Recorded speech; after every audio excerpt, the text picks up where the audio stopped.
had the fight as well, yes?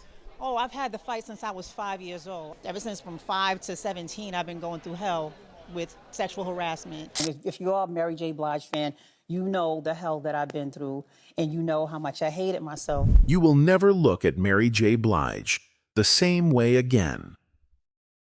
She wasn't only known as the queen of hip-hop soul, she was also dealing with personal struggles that most people didn't know about. But now the 9-time Grammy Award winner is engulfed in an emotional and bitter divorce battle with her husband and manager of 12 years, Kendu Isaacs.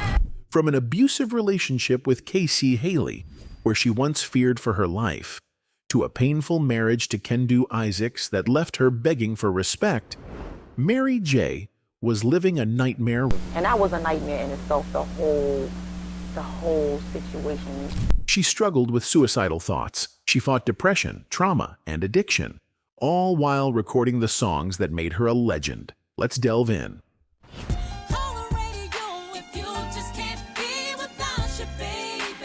Mary J. Blige went through a lot of pain, especially as a child and young woman. In a 2018 interview at the Golden Globe Awards, she shared something very personal.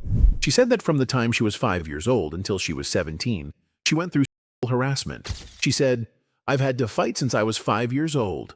That's a very young age to start going through such terrible things. Those years should have been happy and safe for her, but instead, they were full of pain and fear. You've had the fight as well, yes? Oh, I've had the fight since I was 5 years old. Ever since from 5 to 17, I've been going through hell with harassment. Mary said that during those years, life felt like hell. She didn't go into details about who hurt her, but it's clear that it was not just one time.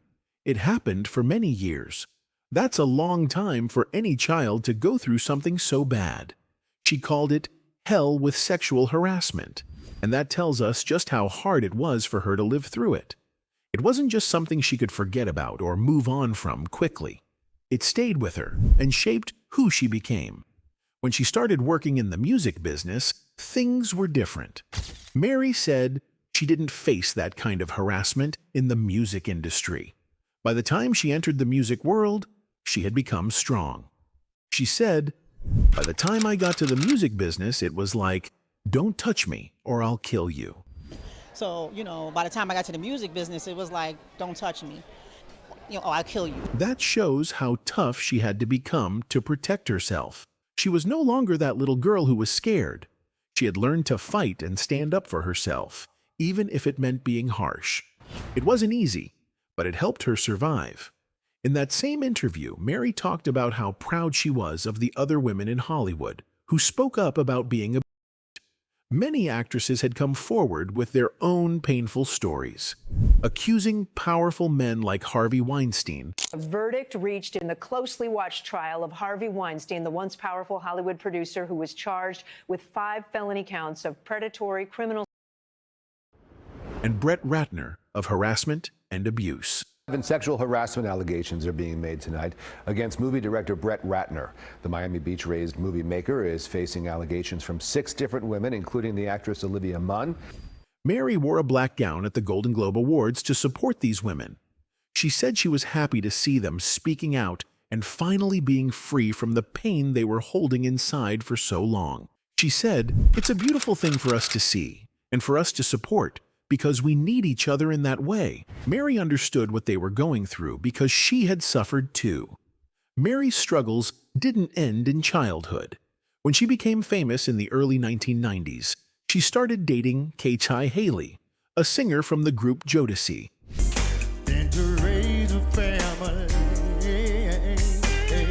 They seemed like a perfect couple to the public.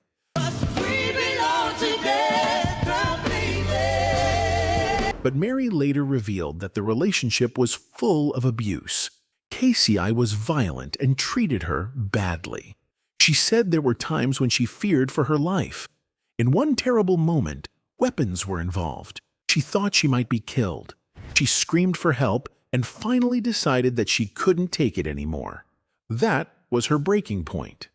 Mary talked about that time in a 2002 interview. She didn't name K-Ci, but she made it clear she was in a horrible relationship. She said, "I was in a hellish relationship. When you hate yourself, You draw people to you who hate you too. That's a powerful statement. Mary was saying that because she didn't love herself, she ended up with someone who also didn't treat her with love. It was a lesson she had to learn the hard way, and it took a long time. She added, "You get sick and tired of being sick and tired." That means she reached a point where she couldn't take the pain anymore. The day she was almost killed changed everything. She realized she had to leave or she wouldn't survive. But even though she left, the damage stayed with her. She had to heal not just from the abuse, but also from the sadness, fear, and depression that came with it. I didn't have any self-confidence. I didn't have any self-love. Everything was hate towards myself. So, how could I have expectations for someone to love anything that I did? In her 2021 documentary, My Life, Mary opened up even more about her past. She said she had to fight for her life many times. She remembered how her mother was also abused and how she used to see her mother fight back. Like, wow. But then you see your mom get hit, and then it's like, ugh, like you used to start screaming and crying when you see your mother get hit. By men in her life. Yeah. That image stayed in Mary's mind. So when the abuse started happening to her, she thought about her mom. She learned to fight too because that's all she knew. But it was not easy. Being strong on the outside didn't mean she wasn't hurting inside. And that was a nightmare in itself, the whole situation. Even while she was going through this pain, Mary was still working and making music. She was recording her second album, My Life, during her relationship with K-Ci. And the My Life album stemmed from so much hurt, from there. The album became a huge hit and made her even more famous.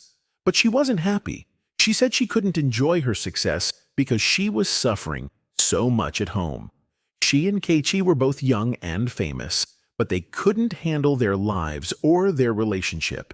They loved each other, but it was not a healthy love. She felt like she had to make herself small to be with him. She said, "If I'm going to be here, I'm going to dumb myself all the way down."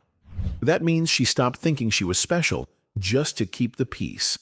That's something many people do in abusive relationships. They lose themselves trying to please the other person. It's very sad, but it happens a lot. She said the depression took her back to the things she never dealt with when she was little. That shows how one kind of hurt can bring back other kinds. It becomes a heavy burden that's hard to carry. Mary married Kendu Isaacs in 2003. At first, things seemed good between them. But as the years went by, the relationship started to fall apart. Mary later said the marriage became unhealthy. She spoke about feeling hurt because she wasn't getting the respect she kept asking for. Now the 9-time Grammy Award winner is engulfed in an emotional and bitter divorce battle with her husband and manager of 12 years, Kendu Isaacs. In her own words, she said, "I kept asking over and over and over again for respect and to be respected." She felt like she was talking to a wall, like no one was listening to her or taking her seriously. This left her feeling ignored and sad. Being in a marriage where you feel invisible can make life feel very heavy and confusing. That was what Mary was going through. In 2016, Mary J. Blige finally decided to speak out. She appeared on Good Morning America and talked about her painful divorce. After 12 years of marriage, she had filed for divorce from Kendu Isaacs. She said, "I'm hanging in there," showing that she was trying to stay strong, even though her heart was hurting. I'm hanging in there. I mean, this is just, no one wants to go through this, and this is hard. And I mean, I'm hanging in there. She admitted that no one wants to go through something like divorce because it is very hard and painful.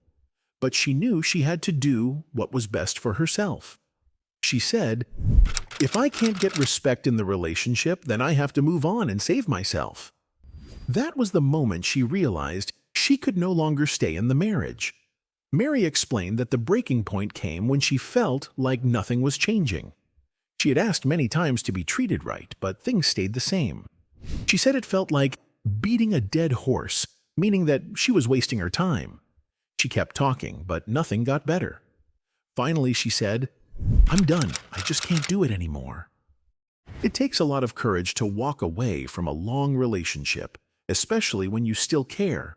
But Mary knew she had to leave to protect herself. What I learned is that forgiveness was for me.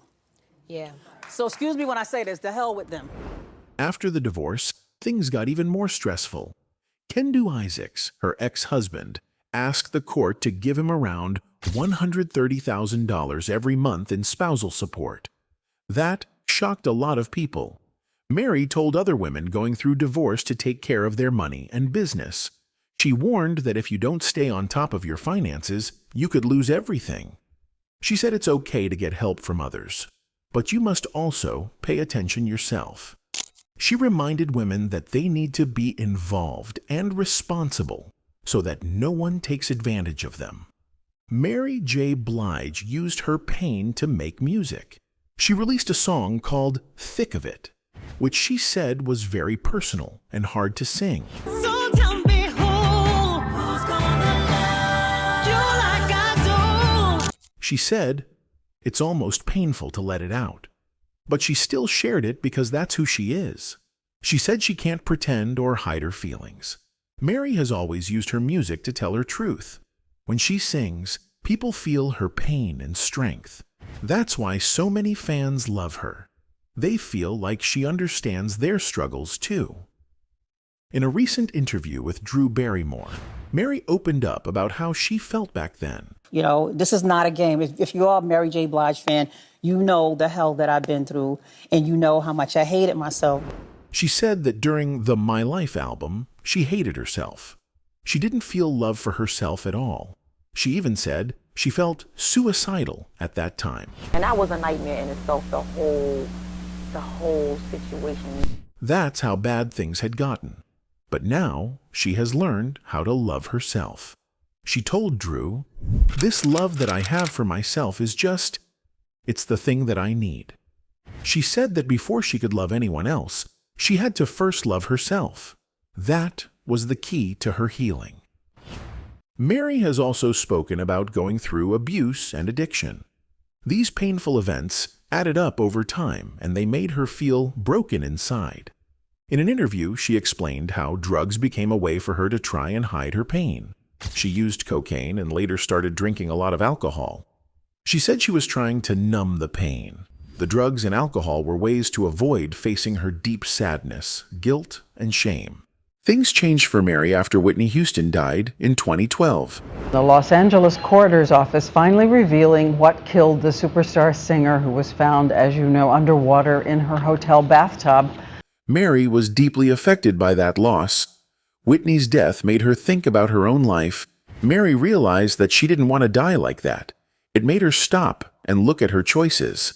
That's when she decided to stop drinking heavily.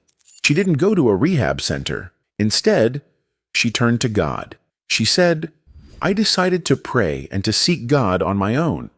She stayed close to her faith and believed God would help her more than any person could.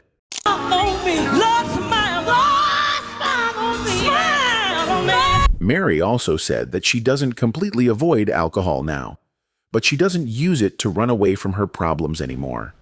She said she might have a drink with friends sometimes, but she doesn't drink to forget her pain. She has learned new ways to deal with her emotions, and that has helped her grow. She no longer lets alcohol or drugs control her life. Mary has also talked about how her own body once felt like it wanted to die. She told CNN that there was a time when her body felt like it couldn't go on. She said, "My physical body was contemplating suicide, but her spirit, the deeper part of her, kept fighting. That inner strength is what saved her. She believed her spirit wanted to live, even when her body felt weak. She said it was her spirit that pulled her back from the edge." Through it all, Mary never stopped helping others. She said her fans played a big part in helping her heal. When people bought her My Life album and told her they felt the same pain, she realized she wasn't alone. That gave her strength. She said, "They've helped me heal just as much as I've helped them heal." The support of her fans helped her feel like her life had meaning. She started to choose life because she wanted to be there for them. I'm going down. Mary had a very hard life growing up. She was born and raised in Yonkers, New York, a rough city where many families struggled with money. Her neighborhood was poor, and there were a lot of problems around, like drugs and violence. Mary lived in a small apartment with her mother, her sister, 2 aunts, and 5 cousins. Mary once said that her family was full of people who were angry and jealous.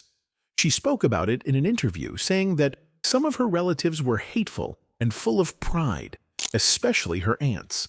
Mary didn't sugarcoat the truth. She said they were mean and hard to be around. Her relationship with her mother, Cora, was also not good. Mary said her mom wanted to be a singer too, and she thought her mother was bitter because Mary became the star instead. She felt like her mother was living through her, and that caused problems between them. They didn't always get along, and that hurt Mary deeply. My mother was the man and the woman. She had to be the lady, and she had to be, the protector and the provider. So I carry a lot of that still. Even though Mary said hard things about her mom in the past, she later showed love toward her. In 2017, at a VH1 event called Dear Mama, Mary gave a beautiful speech to honor her mother. She said she was happy to have her mom in her life and thanked her for helping shape the woman she had become.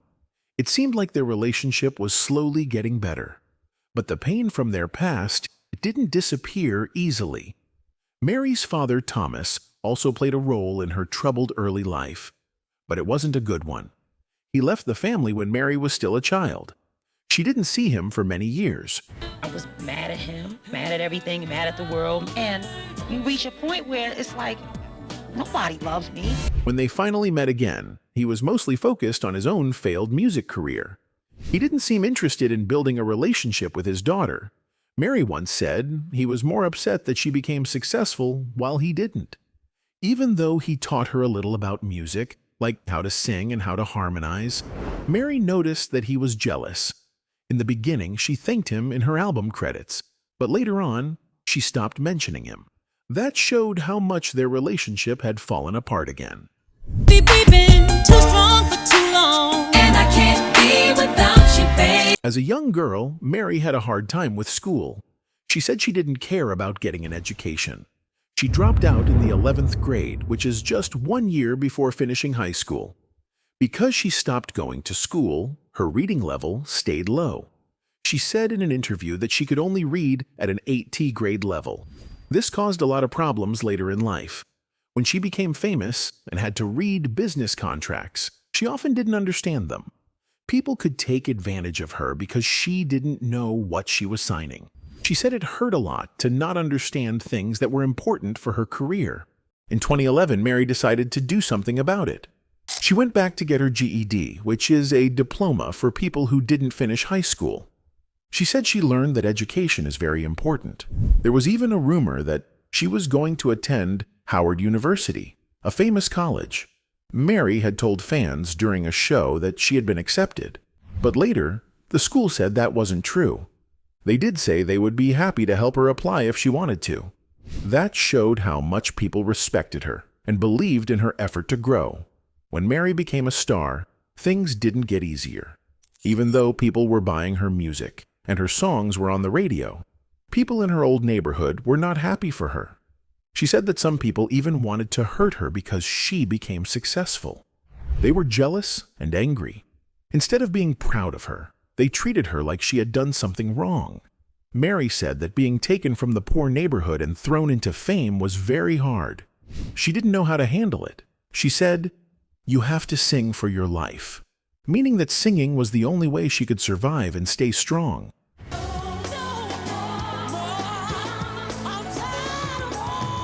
Her second album, My Life, was very emotional. Mary said it was her way of crying for help. She didn't know if anyone would listen, but her fans did. They heard the pain in her voice and connected with it. Mary took all the sadness, pain, and depression she felt and put it into her music. That is what made her songs so powerful. People could feel that she was telling the truth. She wasn't just singing. She was sharing her life story through music. That made her different from other singers and helped her become a star. But not all struggles Mary faced were in her home or her mind. She also faced racism. One time in the early 1990s, she went shopping at a fancy store with her friend and stylist, Misa Hilton. They were excited because they finally had money to buy nice clothes. They had grown up poor, so being able to shop in expensive stores felt like a big achievement.